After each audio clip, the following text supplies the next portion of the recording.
Buenas tardes. En esta oportunidad vamos a hablar sobre el plan de tesis titulado Clasificación morfológica de galaxias usando redes neuronales convolucionales paralelas y la arquitectura ResNet, desarrollada por Neira Gutiérrez David Rolando, con asesor Eduardo Hinojosa Cárdenas. Eh, Comencemos hablando sobre el problema. Eh, las galaxias, según Hubble, se subdividen en tres tipos principalmente: las elípticas, las espirales y las irregulares. Las elípticas a su vez se subdividen en lenticulares, lenticulares barradas y las elípticas propiamente dichas. Luego están las espirales, las cuales se subdividen en espirales barradas y las propiamente dichas también.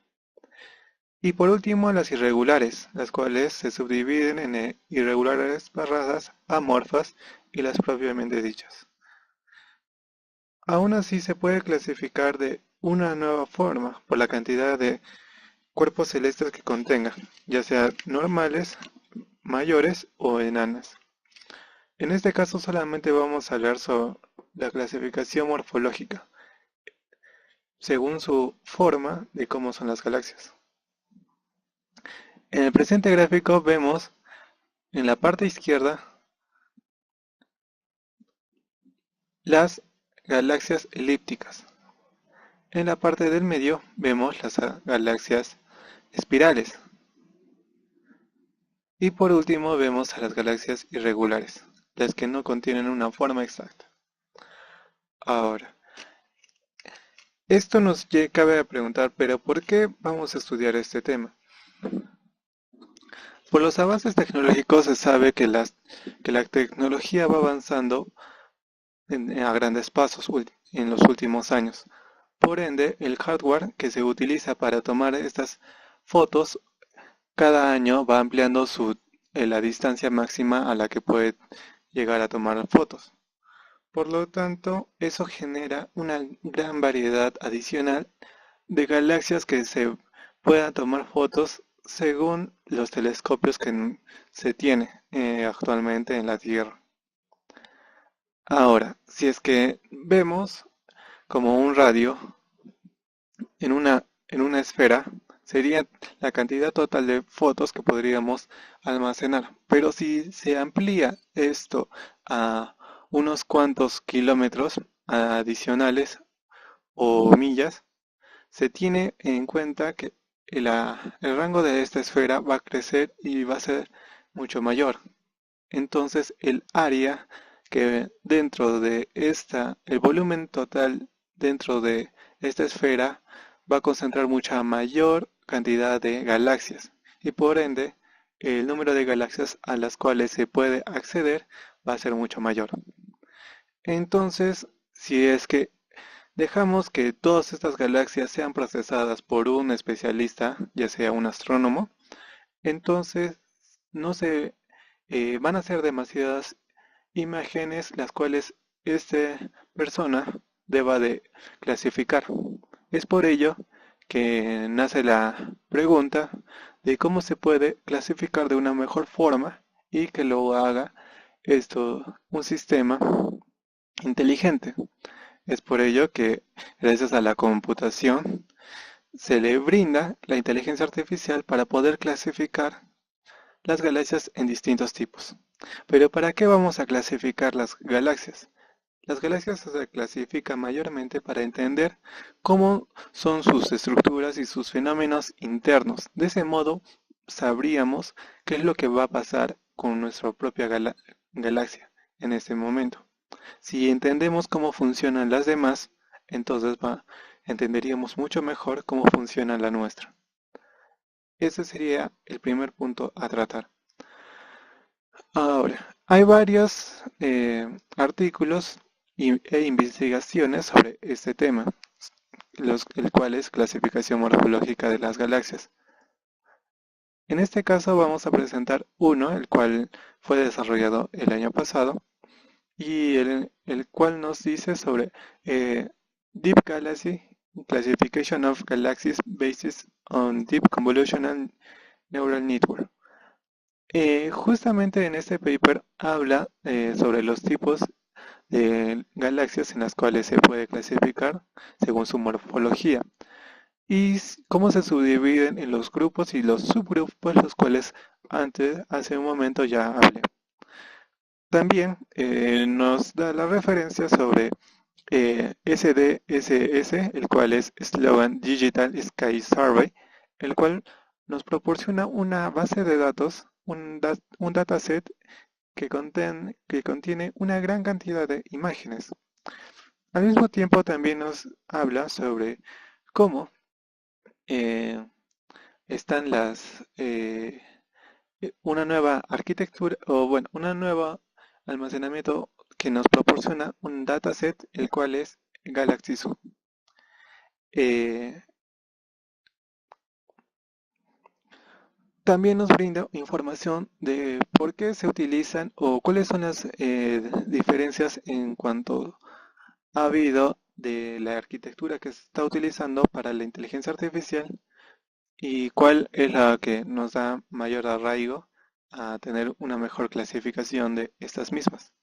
Es por ello que después de ver sobre árboles de decisiones, SBC o algoritmos de clasificación primitivos, se da cuenta que el que contiene una mayor porcentaje de aceptación es justamente la CNN, las redes neuronales convolucionales, las cuales agarran directamente las galaxias y las van, las van procesando y a su vez van a clasificar según los tres tipos, los cuales hablé hace un momento, ya sea elíptico, espirales e irregulares. Ahora, hay una gran cantidad de de la arquitectura CNN que se puede hablar, así como varias formas de cómo se debe clasificar según esta. Por lo tanto, eh, en la investigación del plan de tesis a tratar, cabe recalcar que se tiene una gran cantidad de datos, los cuales son principalmente es que el repositorio, el cual nos brinda la cantidad de 70.000 imágenes hasta el momento, es Galaxy Zoo. Ahora, últimamente nos, se ha podido recalcar que las redes neuronales convolucionales paralelizadas, eh, ya sea ResNet, por ejemplo, tiene un mayor índice de accuracy, el cual nos brinda. Por lo tanto, es una muy buena forma de cómo utilizar una arquitectura que se está utilizando últimamente para, para la clasificación de este tipo de imágenes. Eh, en sí, el, la tesis se basa en la clasificación utilizando la ResNet, que ya hablé hace un momento, pero en su versión 2, la cual es la más reciente, y poder hacer una comparación de qué tan bien clasifica con respecto a otras arquitecturas. Como por ejemplo, se ha podido recalcar que la CNN eh, en la clasificación morfológica de galaxias tiene una mayor arraigo, no solo de, para conocer un poco de inteligencia artificial o factores computacionales, sino de cómo esto ha ayudado a que la computación cuántica surja. Es, es por ello que se debe de saber cuáles son los beneficios de cada uno de ellos.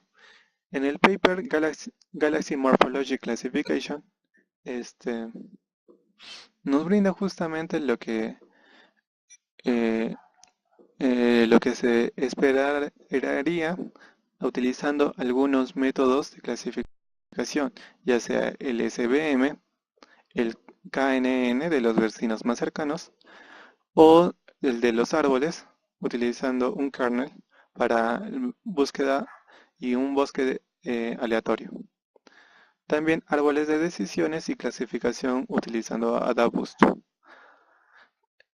Con todo ello, se recabe que la mejor forma de poder clasificar las galaxias es utilizando las redes neuronales convolucionales. Es por ello que nuestra propuesta cabe en ello. Pero ahora, si tenemos una clasificación de redes neuronales básica, convolucionales, entonces sabríamos que la ResNet, que es una red residual, se debe de componer de algunas características, las cuales se presentará de la siguiente manera. Primero, ingresaría las imágenes a procesar. De ese modo, entraría a la capa de Softmax, luego a la capa de Fully Connection, luego pasaría con la función de activación Relay y por último otra vez entraría a la capa de Fully Connection con 24 capas. Después de ello se extrae las características necesarias utilizando la capa de pooling y la non-linear, la función ReLU y la capa de convolución de O utilizando 96 filtros con entrada de... Bueno, continuando ahora veremos cómo se ha implementado este clasificador de galaxias. En principio tendríamos que hablar sobre qué es Google Collaborative, el cual es una herramienta que nos proporciona Google para que podamos realizar nuestros trabajos y poder implementarlas en un entorno donde podamos visualizar de forma directa los resultados que ejecutemos en nuestro servicio.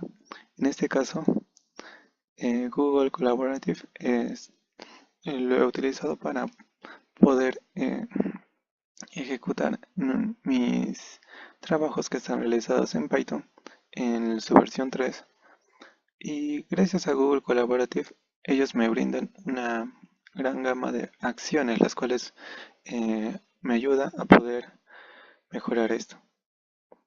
En principio hablaremos de las cosas buenas que nos brinda Google Collaborative. En principio, el entorno de ejecución se puede cambiar directamente desde el panel de control y podemos escoger la función de GPU y ya no la de CPU o también la función de TPU. Con esto hacemos que todas las funciones trabajen justamente con el GPU que nos proporciona Google.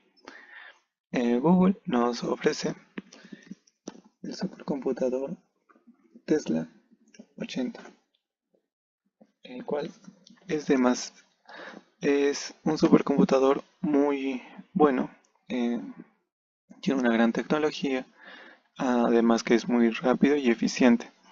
Para poder ver si es que nuestra aplicación está utilizando o no el GPU, lo único que tenemos que hacer es importar TensorFlow y con esta función hacemos el testeo si es que contiene y está llamando a la GPU el mismo sistema. En este caso se visualiza que sí está utilizando la GPU y con ello vamos a continuar mostrando las ventajas que se tiene. En este código se visualiza cómo podemos entrar a la información de la memoria de la GPU, cuánta memoria RAM estamos utilizando, cuánta memoria RAM tenemos válido, el procesamiento de esta, la velocidad, etc. Todos estos datos se pueden conocer con este pequeño comando. Bueno, ahora, como sabemos, hay un sistema el cual nos permite visualizar toda la estructura básica y las funciones adicionales, las cuales nos permite ver de forma gráfica los resultados que se tiene al momento de ejecución de TensorFlow, el cual se llama la librería TensorBoard. TensorBoard nos permite visualizarla justamente en los navegadores, pero como estamos deployando nuestra aplicación en Google Colab, entonces no se va a poder hacer efectiva esta comunicación de puerto a puerto. Es por ello que vamos a desplegar los datos gracias a un componente llamado init ngrok, el cual primero lo descargamos con el siguiente código y lo descomprimimos con el siguiente código. Una vez hecho eso, lo que vamos a hacer es crear una carpeta llamada tvlogs, el cual va a contener todos los logs que se van a ir dando en TensorFlow, y lo que va a hacer ngrok sería agarrar esos logs y poder visualizarlo eh, en su propio, en su propia pantalla. Pero para hacer ello, ngrok nos brinda la funcionalidad de darnos un código de acceso único y con ello poder desplegar la aplicación, en este caso nuestro trabajo. Para ello tenemos que llamar a la siguiente función para poder darle formato y colocarle el host, el cual va a ser 000. Eso nos indica que cualquier persona va a poder visualizarla entrando al link que nos va a proporcionar ngrok, y lo vamos a deployar en el puerto 6006, justamente con el formato de los datos que va a ir obteniendo eh, TensorBoard. Una vez hecho eso, vamos a desplegar ngrok utilizando el siguiente código.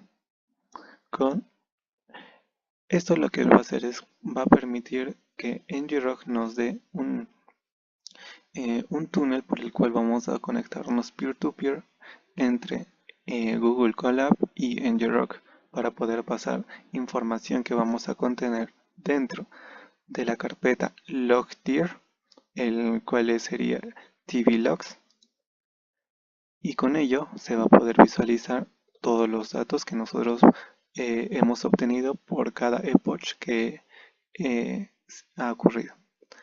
Luego de ello vamos a importar todas las librerías necesarias para poder deployar el sistema.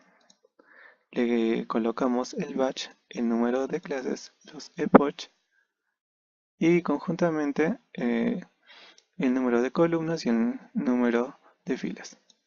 Una vez teniendo eso, lo que vamos a hacer va a ser colocar un nuevo formato, el cual sería el primer canal, el cual es en nuestro caso los datos de entrada para poder obtenerlos.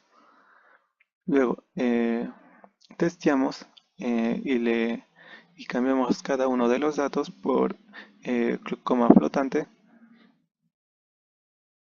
y para poder visualizarlos. Primero vamos a mostrar cuántos ejemplos de entrenamiento y cuántos ejemplos de testeo tenemos, y luego vamos a proceder a entrenarlos. En este caso solo el dataset que contenemos es de 6000 imágenes para hacer una prueba de cómo funciona el sistema de clasificación de galaxias. Ahora, la siguiente parte sería la convolución, las funciones de activación ReLU y softmax, las cuales nos van a ayudar para poder ejecutar, y luego lo vamos a llamar gracias al callback al TensorBoard, y se van a poder depositar cada uno de estos em, datos dentro de la carpeta, y con ello vamos a mandarle esa información a el sistema que ya va a estar desplegado con ngrok. Luego hacemos el modelo, el fitness, luego evaluamos y por último vemos los resultados. Como vimos al principio, el número de POCH solicitados es el número de 12. Ahora, esta es la parte de entrenamiento, donde nosotros vamos a entrenar la, el ResNet, el cual es nuestra propuesta.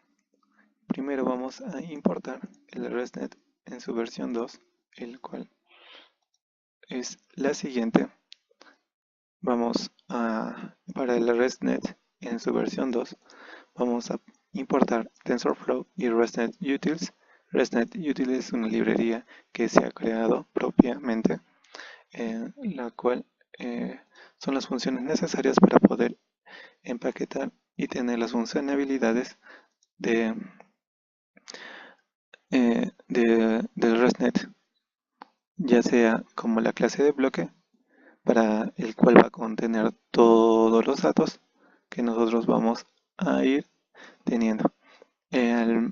Y por cada uno de estos bloques va a haber una variable, la cual le vamos a llamar block, y vamos a encontrar los errores si es que han sido obtenidos o no han sido obtenidos con cada una de estas depuraciones. Luego, eso sería en la parte de los utils. Luego, para poder testearlos vamos a definir eh, una función llamada cuello de botella, el cual va a contener todas las imágenes que nosotros vamos a obtener y vamos a darle mm, vamos a normalizarlas para poder hacer de forma más efectiva la convolución. En este caso vamos a tener tres pasos, tres convoluciones. La primera, la segunda y la tercera. Cada una des- eh, va a deployar diferentes cantidades y diferentes imágenes, las cuales se van a contener dentro de la variable output, el cual sería un colector de todas estas imágenes. Luego estaría la imagen o el cerebro, el cual es ResNet 2, donde ingresamos todos los datos necesarios, ya sea el pool global, si está en modo de entrenamiento, el número de clases que se tiene, la raíz del bloque, etc. En principio, para cada uno de estos datos, lo que se va a hacer es eh, colocarles puntos finales, los cuales va a ser una colección de estos puntos finales de cada uno de estos bloques. De ese modo se va a tener la estructura de los bloques en cada una de estas partes.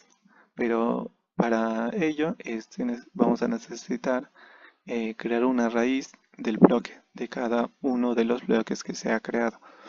Después de eso, la salida necesita un múltiplo de 4. Esto es demasiado importante, ya que cada uno de los pooling que se va a hacer va a tener un múltiplo de 4. Con ello nos aseguramos que no haya un error.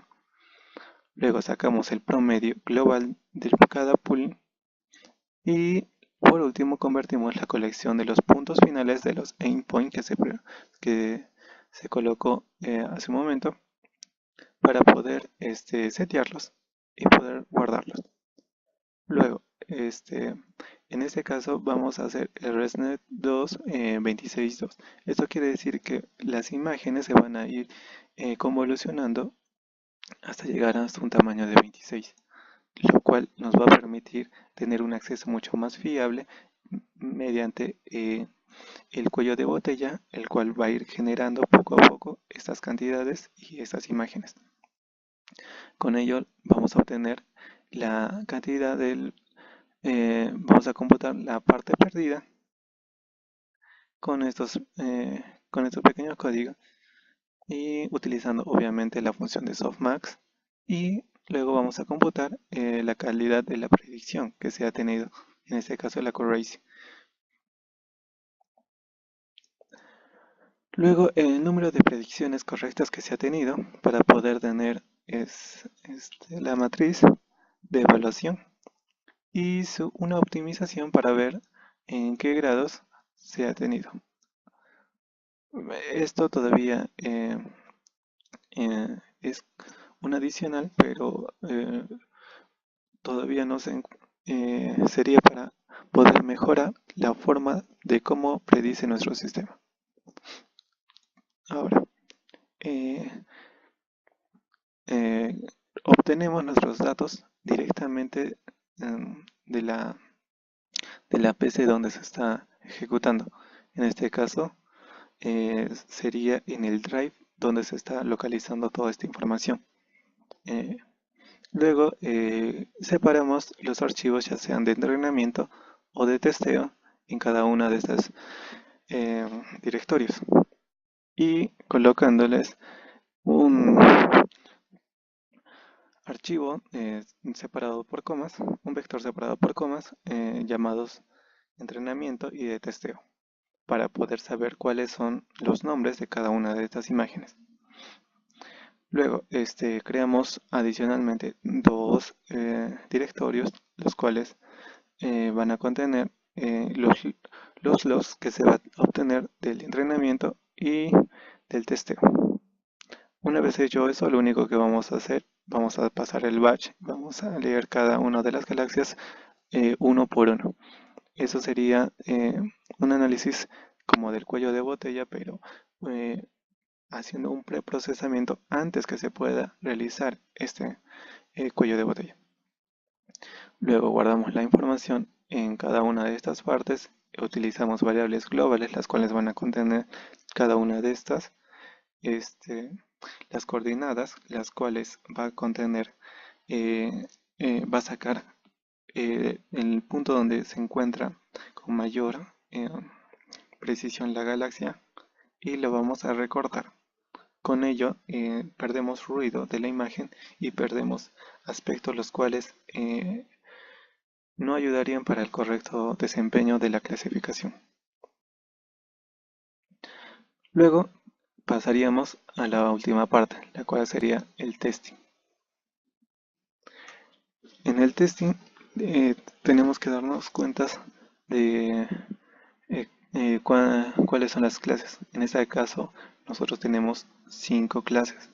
Estas 5 clases son representadas por las que les hablé en un momento, las tres principales, la cual serían elípticas, circulares y irregulares, y aparte dos más, las lenticas y las enanas. Con ello ya tendríamos el número total, el número de batch, y si se va a acceder a cada uno de estos datos de manera directa o no. Con ello leemos cada uno de los checkpoints, creamos placeholders para cada uno de estos datos y con la siguiente parte hacemos que se utilice de forma mucho más rápida el uso de la GPU que estamos utilizando gracias a Google Colab. Luego evaluamos cada una de estas imágenes y vamos a guardar cada uno de estas evaluaciones dentro de los logs que nosotros tenemos. Con ello obtendríamos la cantidad de imágenes, el número total de predicciones correctas y el promedio de aceptación que se ha tenido en cuanto al correcto y el número de ejemplos. Por último, finalmente encontramos las coordenadas de para poder setear esta información y poder mandarla a la a NGRock que se habló en un principio. Luego, esta función la evaluamos directamente y se ejecuta utilizando todas las funciones dadas. En este caso, ya ejecuté estas funciones y justamente el número de entrenamientos y el número de testeos se visualizan y la cantidad de POCH que estoy utilizando. Al final nos muestra las pérdidas por cada testing, y el cual es muy bajo, y el test de precisión. Como les comenté, NGRock nos brinda un código, el cual es para poder visualizar cada uno de estos datos. Así que si se desea, se puede tener la visualización. En este caso, como ha pasado un cierto tiempo, se tiene que volver a realizar.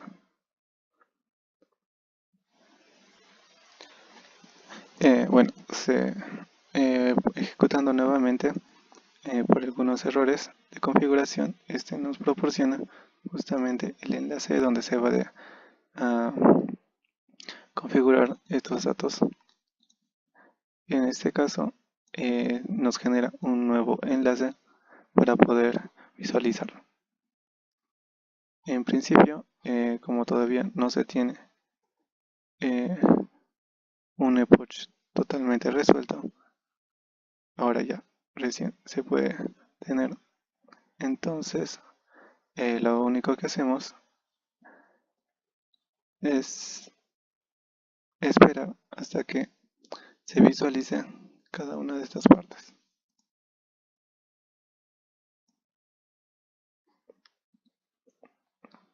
Ya se generó el primer dato, el cual sería en el epoch versión 0, o sea, sería en el primer dato donde se encuentra. Todavía no tenemos esta información relevante, pero cada, eh, cada cierto tiempo va a ir desarrollando cada uno de estos cambios. Ahora vemos cómo ha sido. Ya estamos en el segundo epoch.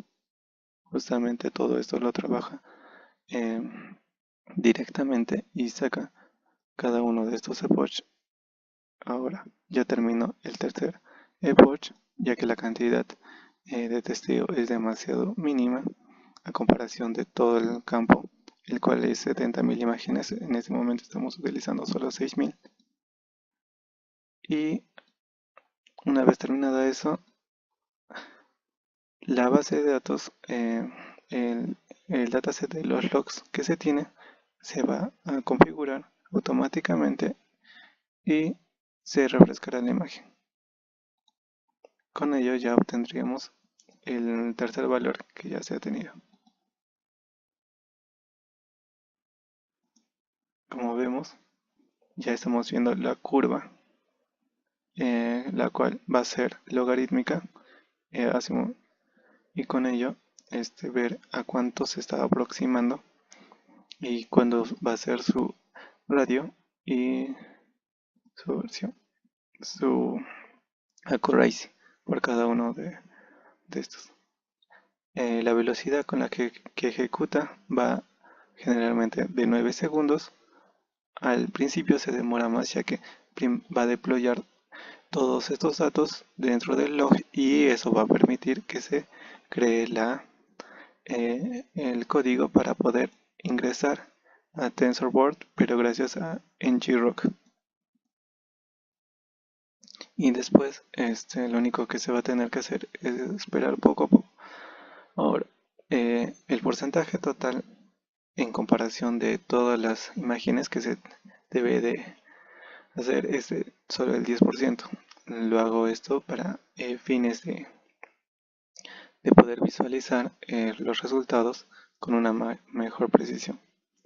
Lo bueno de TensorBoard es que nos va a permitir con cada uno de los epochs en tiempo real ver su tiempo relativo, el tiempo estimado y el número de epoch en el cual se localiza el valor de la accuracy que se ha obtenido y la pérdida. En este caso estamos en el accuracy, pero también podemos visualizar la pérdida. Y con este botón tenemos agrandado esta pérdida. Además, lo que nos permite TensorBoard es ver las imágenes de cada una de las convoluciones que se tiene. Por cada convolución, estas imágenes van a ir cambiando. Como por ejemplo, este es en el paso 1, en el epoch 1. Y este es como va cambiando en el 5, en el 6, en el 6 que será el último, 5,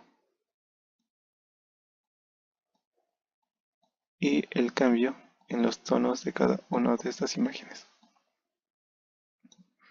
Así también como la convolución que se ha tenido y nos visualiza la hora estándar en donde nos encontramos y el paso.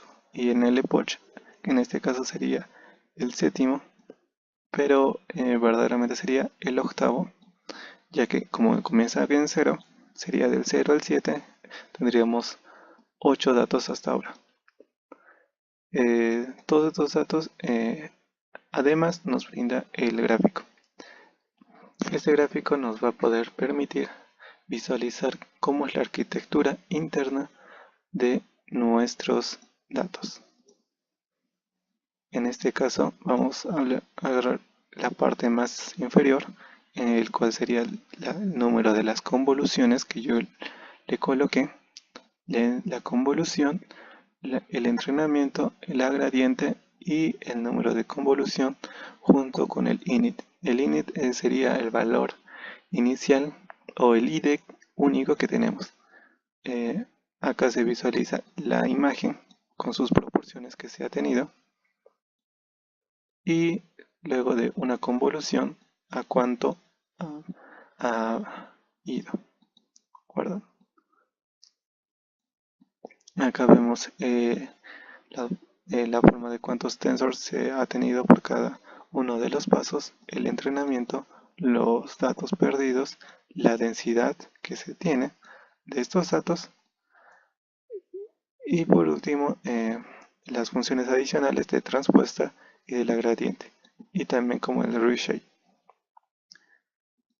En cuanto a la distribución, se visualiza cómo se está distribuyendo con cada uno de estos epochs que se ha tenido hasta el momento y haciendo un análisis entre el bias y el inicio, el bias y la gradiente, el kernel en el inicio y el kernel con la gradiente, y todos estos datos se van actualizando en tiempo real. Por último tendríamos los histogramas, el cual veríamos cómo ha ido cambiando los histogramas en cada uno de los epochs que se ha tenido hasta el momento. En este caso ya tenemos los 11 primeros y ya solo faltaría uno, y ciertamente solamente falta el último, y con ello ahora el sistema de clasificación nos va a decir cuántos perdidos se ha tenido hasta el momento y cuánto ha sido la accuracy total. Para ello vamos a esperar un momento más y listo. Se ha tenido el total en el testing de perdidos 0.02939 y en el test de precisión de 0.9911, lo cual viene reflejado en estos gráficos que se tiene. Bueno, eso sería todo. Se ha mostrado la parte del problema, la problemática, la propuesta que se ha tenido, el código con el cual se ha implementado, ya sea para el ingreso de los datos, para las funciones, las cuales van a crear cada uno de los bloques, la función propiamente dicha de la red convolucional ResNet en su versión número 2, el entrenamiento de los datos y cómo se ha ido gestionando cada uno de estos, a su vez también como el testing de los datos que se han entrenado. Y con ello finalizaría la exposición y muchas gracias.